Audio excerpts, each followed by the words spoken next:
What is up, y'all? It is your girl Kim, and this is Poppin' Politics with Kim Nicole. So, I've been going for a minute, right? And basically, life been lifing, and so a lot of things have been going on. A lot of things have been going on in the world, in this country specifically. I want to talk about some shit. So, Donald Trump took office on January 20th. As I'm recording this, it is January 30th, okay? So many things have occurred that I can't even keep up. I'm not going to try to address all of them in this video, but I did want to talk about three things. The federal freeze, DEI, and Robert F. Kennedy. And before I do that, I do want to say I want to apologize for my absence because, like I said, my life has been at 1,000 and trying to find time to make videos and go to work and just do all the things. I'm in the middle of a move. It's a lot. And so, but I want to thank my cousin. Shout out to my cousin Romney because she was like, yo, cuz, you really need to be on your channel right now breaking this stuff down because it's important. And she's 100% right. And I actually uploaded like 3 videos. This was about 2 weeks ago or maybe a week and a half ago. Not quite 2, and for some reason my videos weren't loading. It was like processing in YouTube Studio, you guys know. And if you know what's going on with that and why it failed, please let me know. This was like the second or third video that's not been published. So I'm a little bit bothered by that. But anyway, so a lot of things have been going on and I just wanted to give you some context behind that. But so let's talk about this DEI stuff. So this is a 2-parter. So for those of you, I'm pretty sure by now everyone knows what diversity, equity, inclusion, that is DEI. That's what it stands for, diversity, equity, and inclusion. And so at this point, everyone knows what's going on. So Trump got into office with a stroke of a pen. He all of a sudden removed all DEI programming from, federal institutions. He's been on this whole thing that this diversity inclusion is about wokeness, okay? And, so he's banned DEI from universities and out of curriculums and out of any federal government programming.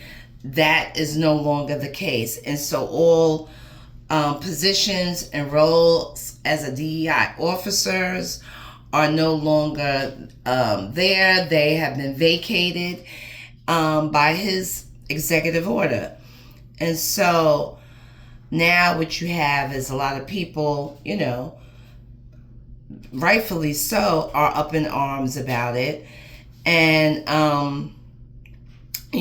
he decided that that's what they want to do, make America great again because DEI is terrible.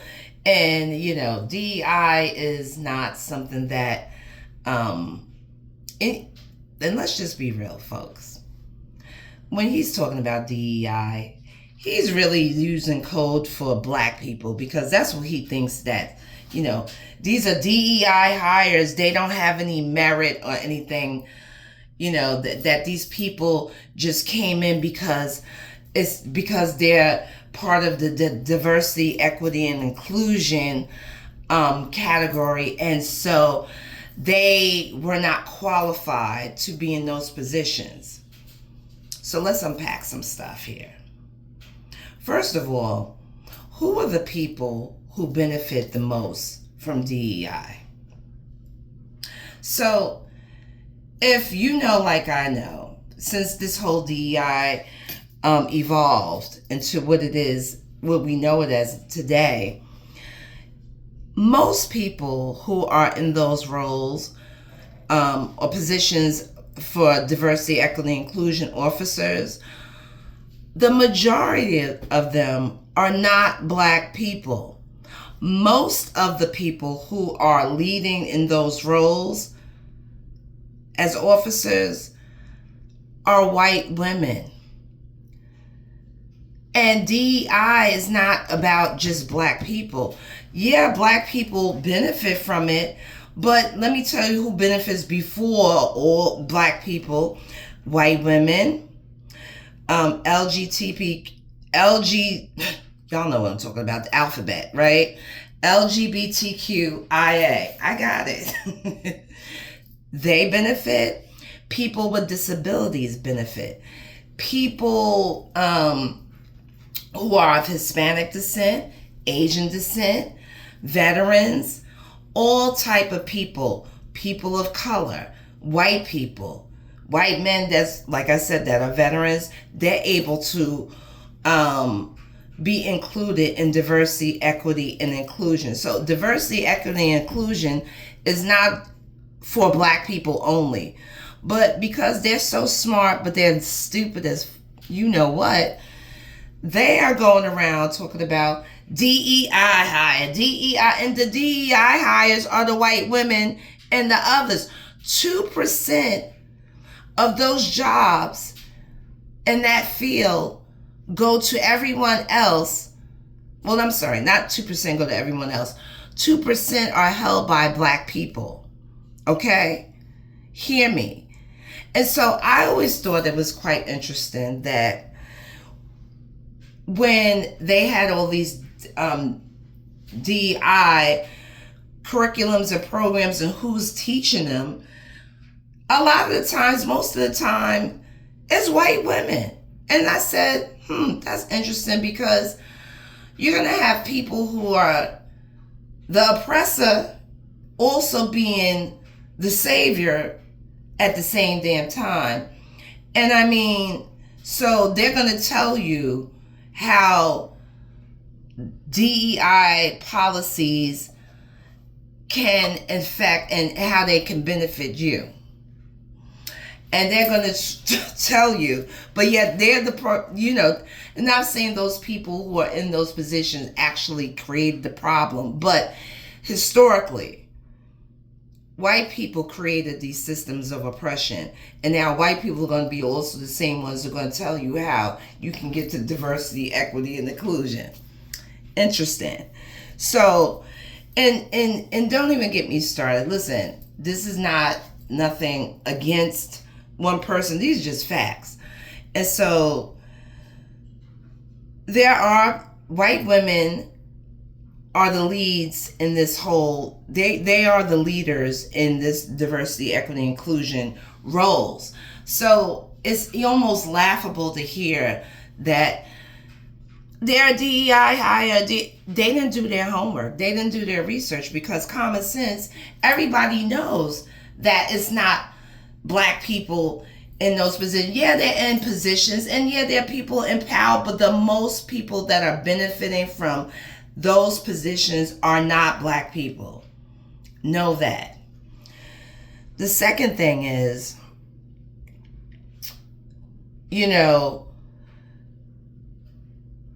Black people, before there was diversity, equity, and inclusion, there was affirmative action. And affirmative action was different in the sense that it was basically saying that your rights under the oppression, the oppressive system, were being denied, period. It wasn't really saying we're including everyone, but it basically was saying, like, because of the historic systematic racism, this is what we're going to do to level the playing field. And although diversity, equity, and inclusion is doing the same thing, it's kind of not. And historically, when you really think about it, everybody benefited from affirmative action and diversity, equity, and inclusion that weren't Black people. Other people, other groups. You have Asians, Latin, Hispanics. The list goes on. That were benefiting. You had the LGBTQ people too that were also beneficiaries, especially gay white men.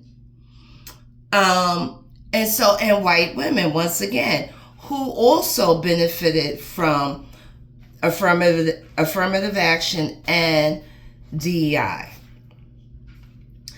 My thing is, I don't think it's so devastating for Black people, because before there was DEI, there was affirmative action, and before that, there was just regular old racism, right? Now, my era, and anybody who's my age, which is 50 and under, no, we didn't go through that. So, no, we didn't personally face that, but our ancestors did. Our mothers may have. Our grandparents may have. Our great-grandparents for sure have. Like, they did that. Those that came before us had to live through that. We never did, but we do have movement of memory. And so it's in our genetics, in our epigenetics. So we do have that. And so what I'm saying is, we'll get through this too. It will be hard because neither one of us, I know I never went through any kind of Jim Crow era or real segregation and all that kind of stuff, because I was born in the 70s. Like, so that wasn't a thing then. I mean, it probably was, but not like how our grandparents and great-grandparents knew it then. And so I don't think that Black people need to trip about that. Now we just know that, so with a stroke of a pen, he just put out an executive order that said, hey, by the way, we're going to do away with that. But he told us that he was going to do that. And they told us in Project 2025. So here it is. We also do know that, a lot of things are going to be changing and change over that. But I generally think that as Black people, we've been, we've gone through so much as a people that, we'll figure it out and we'll get past it. And it may not be easy because we don't know that life. I know for sure I don't. But we'll get through it. And hopefully everyone else will too. The second thing is, since that happened and Trump came out with his executive order, all these other companies jumped on the bandwagon like, hey, we're not doing DEI either. We're going to roll it back. So look, the masks are coming off. So you got McDonald's, you got Meta, you got Elon Musketeer, you got freaking, Walmart, Target. Yeah. They all said, we're going to roll back. We don't feel that these are important anymore.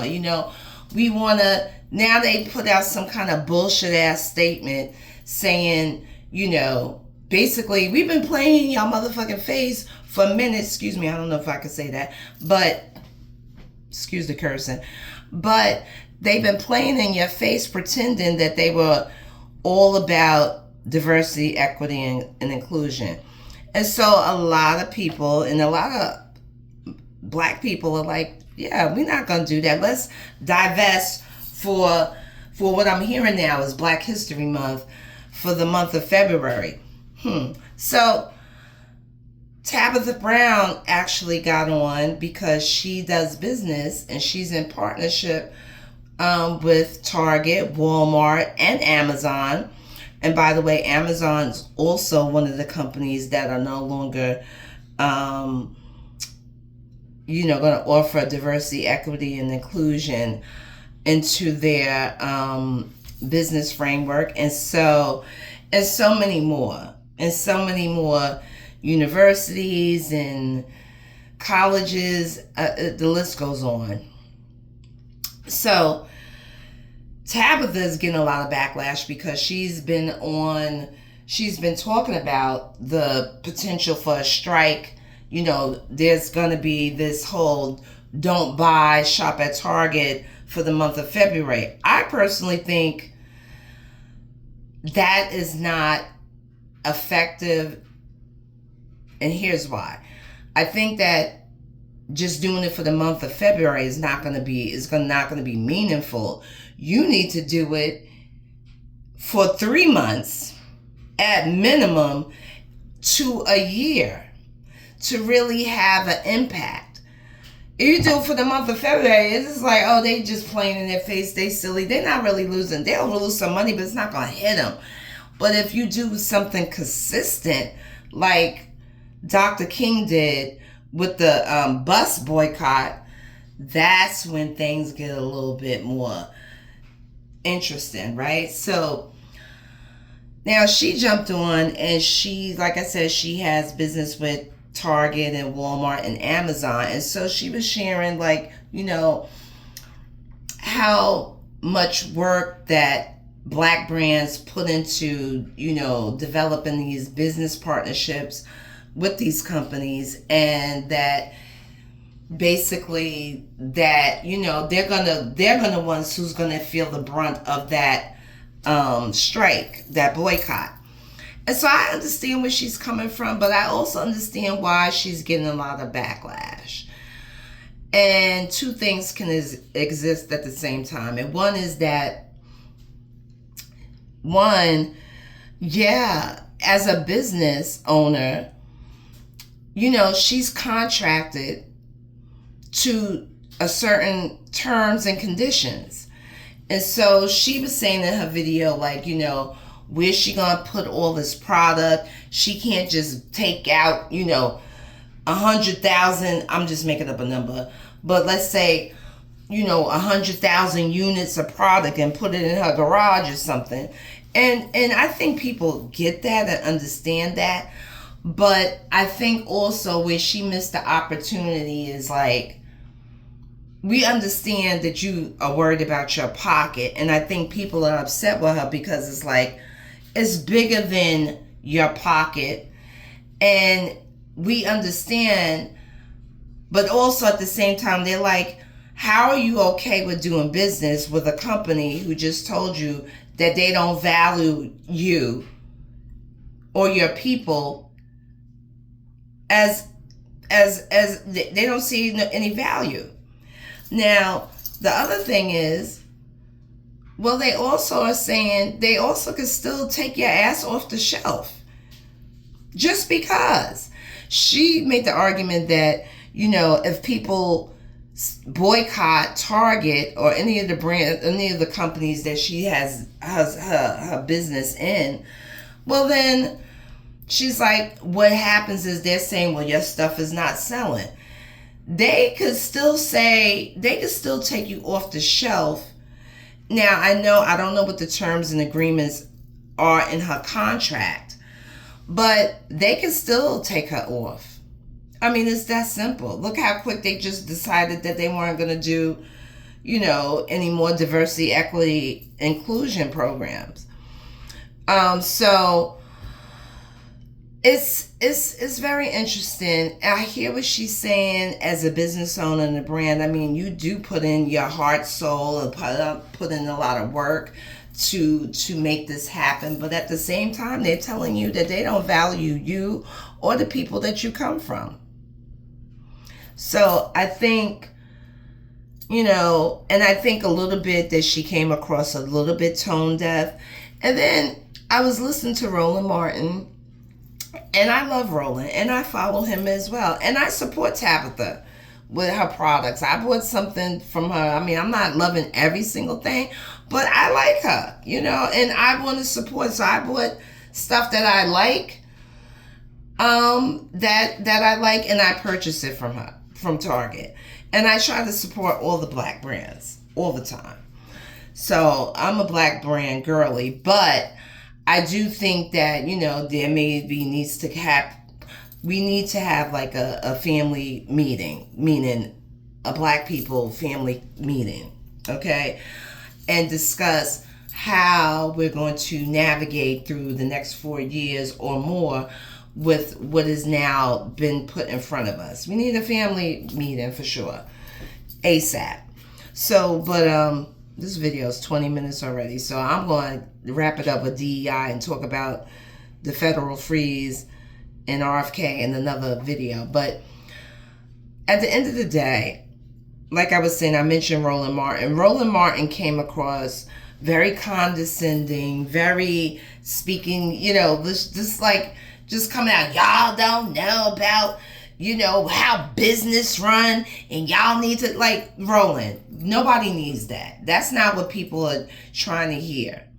Okay, and if there are people who don't know or understand how a business functions at that level when you're in these stores, then that's fine. Then talk to people about it. Educate them on how that works. Do not talk at them, because that never works. So, and I was disappointed in that, because, again, it's just like, stop. Okay, because that's not helping. So, I say all that to say, DEI, what are y'all thoughts on it? Do you feel like do you care? Has it helped you? And what way did it benefit you in your life? I don't know. Put it down in the comments for me. But that's what I wanted to talk about. I wanted to talk about diversity, equity, and inclusion. And honestly, I think at the end of the day that black people will persevere, as they've been persevering through so many things for so many centuries in this country, throughout this current time period, through Jim Crow, through Civil War. I mean, on and on, since we got to this damn country. So I think it's going to be interesting to see. I don't think it's going to be fun, but I think that we're going to have to go back to what we were used to do before, and that is community. And I think that's just across the board, not just for black people, but for everybody. It really needs to come into community, because they let the demons out of hell, and they're just running rampant in this country and across the earth right now. That's exactly how I feel. Like, they let the demons out of hell, and they're just running loose and going wild. And so everybody stay prayed up. Everybody take care. Cover yourself. Stay in prayer. But also be proactive. And it's hard. It's hard right now. It seems very chaotic, but I think that is by design. So they want to cause trauma to the people by doing all of these things, one behind the other. And so it's to cause confusion, it's to cause awe, it's to cause a lot of trauma and drama. And so this is what we're getting.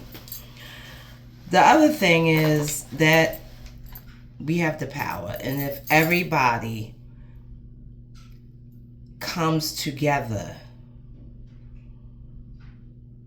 and we know everybody's not going to do that, but if most of us can come together, we can make an impact. And so we got to do that. And so wherever your lane is, that's where you need to go and be strong in it and be proactive. Like I said, if your lane is for, advocacy, or you want to be protesting. Now, protesting these days in 2025 may get you arrested or killed. We don't know yet, but we shall see. I mean, he has this militia that he now has a band of vigilantes or crazy people who are just out to do whatever he wants on, and they know that they think they can get away with it because he let them out.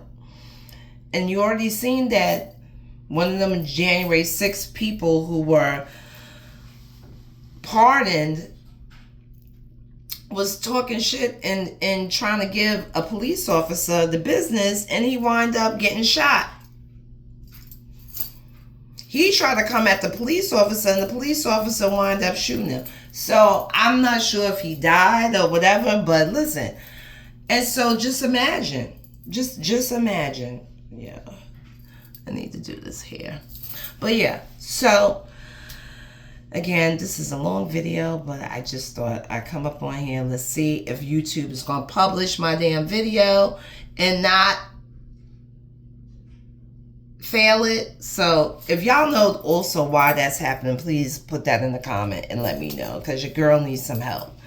I'm trying to do, I'm a beginner. I'm trying to do a lot. So again, thank you guys for watching, and whoever tuned in, thank you. Thank you again. Shout out to cousin Ron for putting a fire under my foot to be like, you need to get up in here and talk about some stuff. And I hope I made sense. And if I didn't, let me know in the comments. Okay? Let me know. I love y'all for watching, and thank you. And again, it's Poppin' Politics with your girl, Kim Nicole. I'll see y'all later.